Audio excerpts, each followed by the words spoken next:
Bonjour tout le monde, j'espère que vous allez bien. Alors comme vous avez pu le voir au titre de la vidéo, je vais essayer de vous expliquer qui est réellement Alassane Dramane Ouattara, qui est le président actuel de la Côte d'Ivoire, puisqu'il a soi-disant brigué un 13e mandat et qui n'est pas de nationalité ivoirienne. Et pour ce faire, je vais essayer de retracer sa vie, à commencer par son lieu de naissance, la famille dont il est issu, son parcours scolaire, sa carrière professionnelle et enfin sa carrière politique, puisque c'est à partir de ce moment-là qu'il y a eu énormément de polémiques sur ces personnages politiques.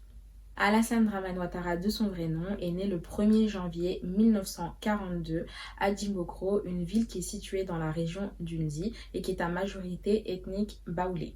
À cette époque, Djimbokro était sous la domination des colons français. Alassane Dramane Ouattara naquit par un médecin militaire français à l'hôpital de Djimbokro, où il fut par la suite enregistré. Il est issu de deux grandes familles politiques. Au XVIIe siècle, son arrière-grand-père Sékou Ouattara était empereur de l'Empire du Congo. Cet empire s'étendait sur plusieurs pays, une partie du Mali, du Ghana, de la Côte d'Ivoire et de l'actuel Burkina Faso qui était anciennement à Haute-Volta. Son père, Dramane Ouattara, était fonctionnaire sous l'administration coloniale. C'est une fois à la retraite qu'il devint commerçant. Rappelons tout de même que les chefferies traditionnelles prédominaient avant la colonisation. Les chefs de village, de canton ou encore les rois nommaient leurs successeurs au sein de leur famille. Ce n'est qu'après la mise en place de l'administration coloniale qu'apparurent les préfets ou encore les sous-préfets. C'est pour ça que Dramane Ouattara a dû retourner à Sindou, une ville située en Haute-Volta, pour succéder à son père en tant que chef de canton. Sa mère, Nabintou Cissé, originaire du Bélégban, située dans la région d'Odjéné, au nord-ouest de la Côte d'Ivoire, est la sœur de Laïla Cissé, qui était à l'époque doyen de l'Assemblée nationale, sous Houphouët-Boigny. Laïla Cissé est également à cette époque l'un des hommes les plus riches de la Côte d'Ivoire. Alassane Dramane Ouattara effectua sa primaire en Côte d'Ivoire et sa secondaire en Haute-Volta. Alassane et ses deux sœurs, Rokia et Sita, ont dû suivre leur père de retour à Sindou, dans cette région du Congo. Ayant obtenu son bac série mathématiques au lycée Philippe Zinda Kaboré à Ouagadougou, une bourse d'excellence lui a été décernée par les États-Unis où il ira poursuivre ses études. Le grand frère d'Alassane, Gaoussou Ouattara, député et vice-président de l'Assemblée nationale, demande une aide à Henri Konan Bédié afin de trouver un logement pour son frère. En 1967, alors âgé de 25 ans, Alassane Ouattara obtiendra un master en économie, puis en 1972 un PhD.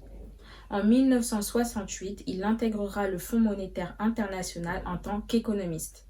Souhaitant acquérir plus de connaissances, il travaillera à l'obtention de son PhD en parallèle de son emploi. Un an plus tard, il intégrera la BCAO, la Banque centrale des États d'Afrique de l'Ouest, dont le siège est à Paris. C'est à 40 ans, en 1982, qu'il en deviendra vice-gouverneur. Le hic ici, c'est qu'Alassane Dramane Ouattara est nommé en tant que vice-gouverneur voltaïque alors qu'il est de nationalité ivoirienne. Ce qui nous amène à nous demander pourquoi. À cette époque, il faut savoir que le premier président de la Côte d'Ivoire, Félix Houphouët-Boigny, faisait un peu ce qui lui semblait bon au niveau de son gouvernement. Il a même nommé des Sénégalais à la tête d'institutions ivoiriennes. 2 ans plus tard, Alassane retourne au Fonds monétaire international, mais il reste tout de même vice-gouverneur de la BCAO. Au FMI, il est directeur Afrique, donc il est en charge des relations entre les États-Unis et les différents pays africains. C'est à la mort du premier gouverneur de la BCAO, Abdoulaye Fatiga, en 1988, qu'Alassane Dramane Ouattara lui succède.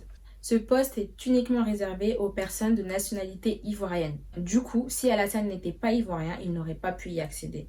En 1990, la mauvaise gestion du pays provoque une crise économique. Les caisses de l'État ivoirien sont vides. Les fonctionnaires réclament leur salaire, les étudiants se plaignent de la qualité des cours et des manifestations éclatent. Pour lui venir en aide, Félix Houphouët-Boigny fait appel à des économistes capables de résoudre ce problème en apportant des solutions efficaces. C'est alors qu'il se tourne vers Alassane Ouattara. Ce dernier refuse, puis finit par accepter, à condition qu'il puisse repartir une fois sa mission accomplie. Il est alors nommé président de la stabilisation et de la relance économique. En novembre 1990, au vu des résultats d'Alassane Ouattara, il crée le poste de Premier ministre. Ce sera donc le seul et unique Premier ministre sous Houphouët-Boigny. Alassane Dramane Ouattara se marie 2 fois. Sa première union avec Barbara Jean Davis lui donnera 2 enfants, David Dramane Ouattara et Fanta Catherine Ouattara. En 1991, il se remariera avec Dominique Nouvian qui, elle, a déjà 2 enfants d'un précédent mariage, Nathalie et Loïc. Dominique est déjà une femme influente puisqu'elle est chef d'entreprise et gestionnaire de patrimoine. Elle gère les propriétés d'Ali Bongo et de Félix Houphouët-Boigny. Lors de leur mariage, des personnalités telles que Jean-Christophe Mitterrand ou encore Martin Bouygues sont présentes. Grâce à son parcours, Alassane Dramane Ouattara se construit un carnet d'adresses très riche, allant du sultan de Brunei à l'avocat Nicolas Sarkozy, alors son ami personnel. À la mort de Félix Houphouët-Boigny en 1993, Henri Konan Bédié deviendra président de la Côte d'Ivoire par intérim. La Constitution prévoyait que le président de l'Assemblée nationale devait assurer l'intérim en cas de force majeure. À sa prise de pouvoir, Henri Konan Bédié crée le concept d'ivoirité, c'est-à-dire qu'il existe des Ivoiriens de pure souche et d'autres qui ne le sont pas. Par cette manigance, il évince les nordistes du gouvernement qui étaient majoritaires malgré eux. Cet événement cause une fracture entre le Nord et le Sud et se transforme même en arme politique. Aux élections présidentielles de 1995, Henri Konan Bédié refuse la candidature d'Alassane Dramane Ouattara, mais accepte celle de Laurent Gbagbo, de Francis Voudié et de Nicolas Dulot. Laurent Gbagbo refuse de se présenter en soutien à Alassane Ouattara contre le concept d'ivoirité. Se forme alors une alliance entre le FPI et le RDR. En 1999, à la mort de Jenny Kobenan, Alassane Dramane Ouattara démissionne du Fonds monétaire international et rejoint le RDR en tant que président du parti. À cette même période, une forte tension ethnique était présente et les militaires en mission à l'extérieur du pays en Afrique centrale ont décidé de rentrer au pays pour réclamer leur salaire. Ces derniers, menés par Robert Guéhi, délogent Henri Konan Bédié lors du coup d'État de décembre 1999. Robert Guéhi n'avait alors aucune aspiration politique et souhaitait organiser des élections loyales et transparentes entre les différents acteurs politiques ivoiriens. Contre toute attente, il prit goût au pouvoir et mit en place la constitution de la Deuxième République, en y incluant un article surprenant.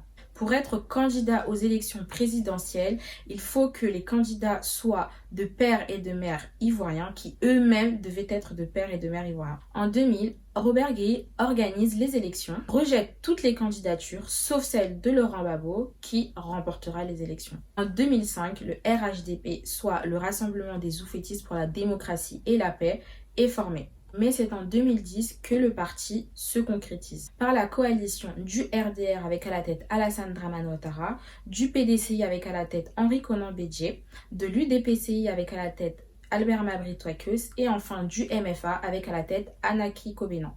Le but de cette alliance était de s'assurer que l'un des partis politiques présents au sein du RHDP remporte les élections. C'est comme cela que Alassane Dramane Ouattara remportera les élections en 2010. Sa prise de pouvoir marquera les annales avec la guerre de 2010. Durant les 2 mandats présidentiels, Alassane Dramane Ouattara a réussi à faire baisser le taux de pauvreté qui passe de 50% à 36%. Il a réalisé d'innombrables infrastructures. Aujourd'hui, 80% du territoire national est électrifié. Alassane Dramane Ouattara a également favorisé la construction d'écoles mais aussi d'universités, la création de routes également, mais aussi a fait réduire le nombre de contrôles d'identité. Cependant, le bateau de féminisation dans le gouvernement, l'amélioration du programme éducatif et la mise en place de moyens pour développer l'agriculture afin d'en tirer plus de profit restent des axes d'amélioration. La question que l'on se pose aujourd'hui, c'est de savoir s'il est légitime qu'Alassane Dramane Ouattara brigue un 3e mandat. C'est solennellement que j'ai décidé de ne pas être candidat à l'élection présidentielle du cadre.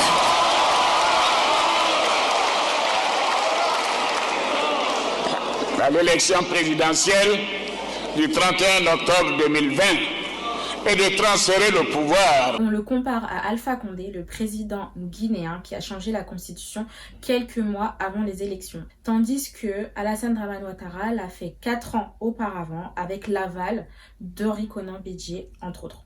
Le RHDP avait désigné son candidat, Amadougon Coulibaly, qui malheureusement succomba à une maladie du cœur quelques mois avant le début de la campagne présidentielle de 2020. Par conséquent, le RHDP demanda à Alassane Dramane Ouattara de se représenter pour assurer la stabilité du pays. Ce qui nous fait réfléchir alors, n'y avait-il pas d'autres successeurs à part Amadougon Coulibaly? Une autre option n'était-elle pas envisageable? Le problème semble plus profond. La population a malheureusement connu de nombreuses crises dont elle se souvient encore. C'est tout pour cette vidéo, je vous remercie de l'avoir regardée. N'hésitez pas à me mettre des commentaires, me fera un plaisir de vous lire. Et puis à bientôt pour une nouvelle vidéo.